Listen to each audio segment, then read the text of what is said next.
Tēnā koutou, tēnā koutou, tēnā koutou katoa. Ngā mihi nui kia koutou katoa, nau mai, haere mai. Welcome to this video resource, which is one of a series which is looking at our shared common history of state integrated schools and the history that led up to the Private Schools Conditional Integration Act in 1975. I always used to say, integration is where you can have your cake and eat it. If you fulfil your obligations, the Crown won't let you down. The 1877 Act was a defining act for New Zealand education, and there were to be three principles: free, secular and compulsory. The secular was that there would be no religion and therefore all denominations could come. And it was compulsory so that all children would have a universal base in education. So the 1877 Education Act really forced our bishops' hands. They wanted an education system where Catholic character was imbued across the entirety of the day, within the curriculum, within the various events and within assemblies, and so it was a total experience for our young people. They weren't able to do that and stay within the state system. The consequence of that decision was that, of course, they had to staff those schools and they also had to fund those schools, and that was very challenging. So in terms of staffing it, they had to reach out overseas to Catholic orders and invite them into the country. In terms of building schools and paying for schools, really that fell on the church and the communities that surrounded the church, the parishes, the parents. And so that was why it was so important and such a really key part of the next sort of 70 or 80 years of our history, where Catholic education authorities constantly went back to the governments of the day seeking state support, and without really any success. And it wasn't really until the 1960s that the state really changed its attitude towards private schools and showed an inclination to want to support us. Prior to religious coming to Aotearoa, New Zealand in 1850, there were lay people running schools around the country, but there was a strong cry for religious women in particular, and then religious men, to come and staff schools to provide Catholic education. So when religious came, and in great numbers over the years, and it was at the height of apostolic religious orders over the late 19th century and early 20th century. They came and they set up school after school in the smallest settlements all over the country, in very tiny towns, in remote places as well as major settlements. Well, once the war was over, the baby boomer generation put extraordinary pressure on schools. I spent a whole 12 months in Prima 3, I think it was, in a marquee at Papatoetoe District School with 80 kids and one teacher. The history of New Zealand society was that there were significant sectarian tensions, particularly through the 1800s and going through even into World War II and beyond. 1962, where the Protestant education authorities came together with the Catholic education authorities and created this committee, the Interdenominational Committee of Independent Schools. And it was a key moment in time for a couple of reasons. It signalled a time where a more collaborative approach by the proprietors and owners of private schools and sharing a desire to come together and to work together to improve the education for the young people and the parents, who enrolled in their schools. So it was important from that point of view. But out of that also came increased voice. And the committee was able to reach out and connect with local members of parliament. So there was a stronger sense of advocacy. And for the very first time in the 60s, private schools actually won some government support, and that included things like water rates, power, sort of support for ancillary staffing. And so that was the first sign that the government was starting to take notice that actually private education authorities were concerned about the standard of education, and we were slipping behind state schools.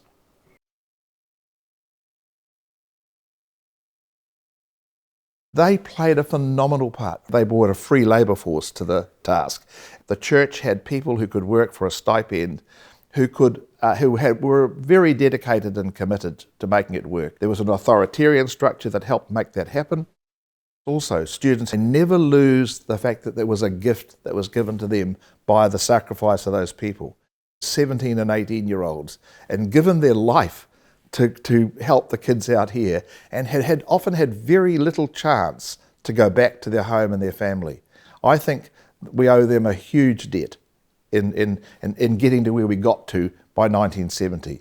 They came with their dedication and often teaching migrant New Zealanders at that time from Europe largely, who didn't have a lot of money to be able to support them. And the church was a missionary church, and it certainly didn't have the means to support them either. So in the kind of context that I grew up in a small mining town, the parish didn't have the means to provide enough for the sisters to support them. So the typical scenario would be that each convent would have a music teacher attached who would teach music to any person who came to them. And that would be the primary means of earning any income for the community that lived in that area. And then the parish itself would take responsibility for supporting the sisters.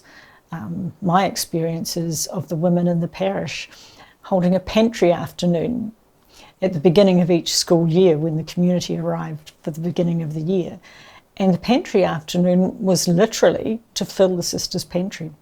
Vatican II, started by Pope John the 23rd, primarily his throwaway line was, let's open all the windows and let fresh air come into the Catholic Church.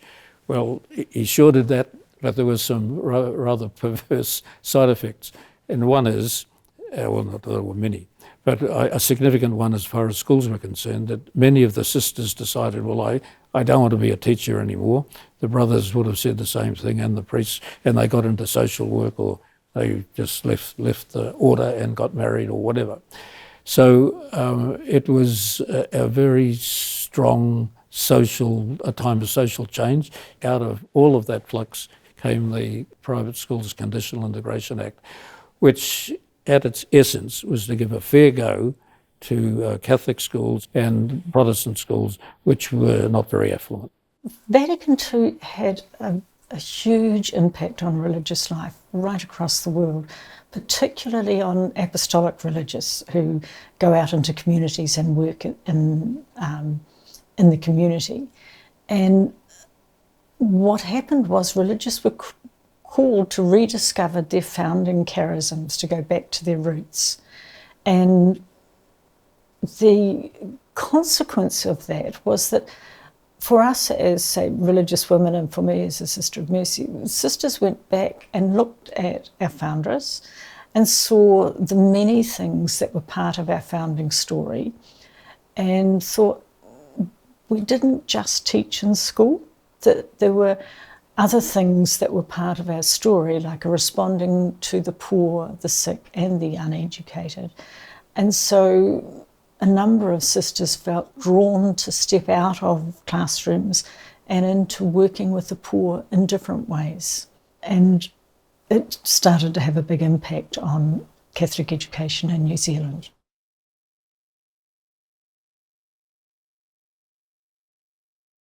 The Honourable Jonathan Hunt, the MP for Newland for many years, who became the Speaker of the House, regards himself as the father of integration.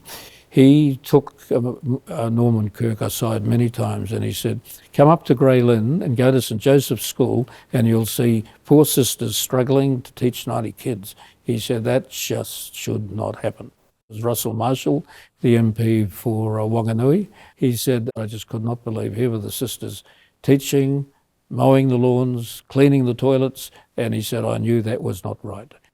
Sisters were using their stipends to subsidise the salaries of the lay teachers so that they could employ lay teachers in specialist subjects that they didn't have. The Private Schools Conditional Integration Act passed on the last day of the third Labor government, and it was a unique piece of legislation in the sense that it was basically passed unanimously in Parliament. I think as a result of Norman Kirk setting up the Education Development Conference in 1973-74, where cross-party support, the unions were there, the proprietors were there and whatever.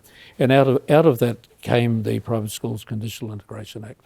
Now that was a sweet spot in New Zealand politics, in the sense that there was a unanimity there that has not happened very often subsequently. So we're very lucky that prudence, wisdom and good common sense and generosity allowed this to happen.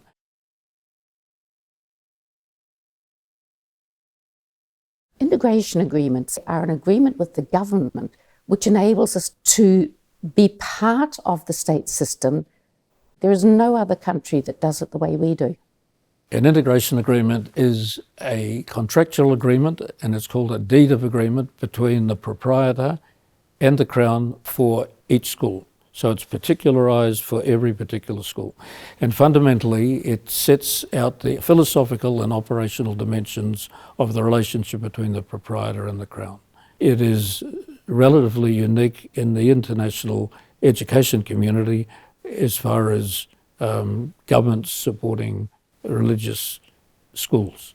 An integration agreement is a critical part of the process and why we've been successful. The integration agreement is a contract between the proprietor and the government, and it's governed by contract law, so it can be tested in a court. Each agreement can be individualised. Some of the non-Catholic schools have got quite different variations, but it protects them in the way they operate to stay and be important to any government. They just can't ignore us. So ensuring that the Act binds the Crown means that they cannot remove the key clauses of the Integration Act without negotiating with the proprietors. Well, there was some concern that another government could come in and just upend the Act, and so schools were reluctant to go ahead with integration. And so it was the time of Robert Muldoon's government, and so there was a clause added to the Integration Act that stated that this Act shall bind the Crown, and that meant that it couldn't easily be upended or taken out of the Act, which then encouraged schools to come forward and move towards integration. The church at the time was getting anxious that a political party could come in and change the legislation. They needed to be sure that this could survive any political change, and there was a reluctance of some bishops to go into the integration agreements.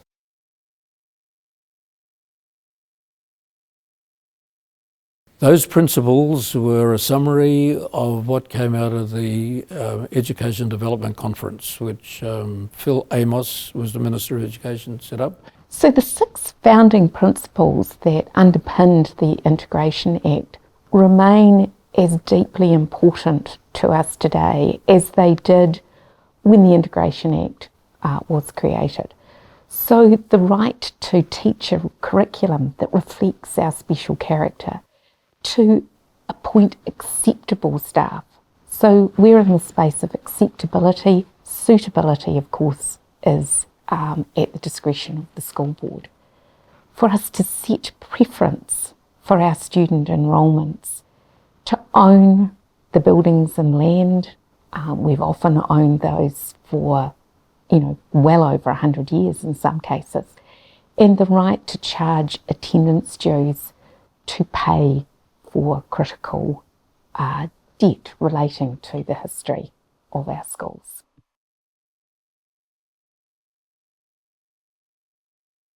When we integrated it, and I was teaching at Murray College in Dunedin, the first thing was the availability of resources. Simple resources like paper and chalk and the daily resources for teaching became available so much more readily.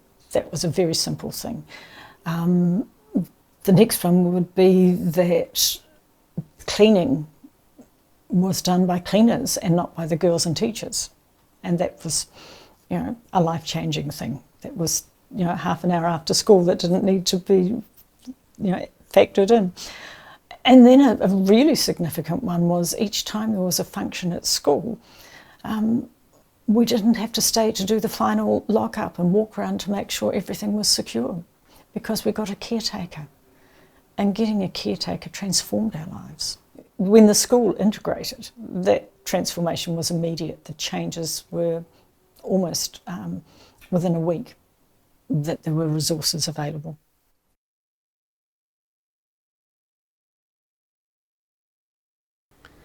From the very moment of the 1877 Education Act, proprietors have been consistently asking of government for support.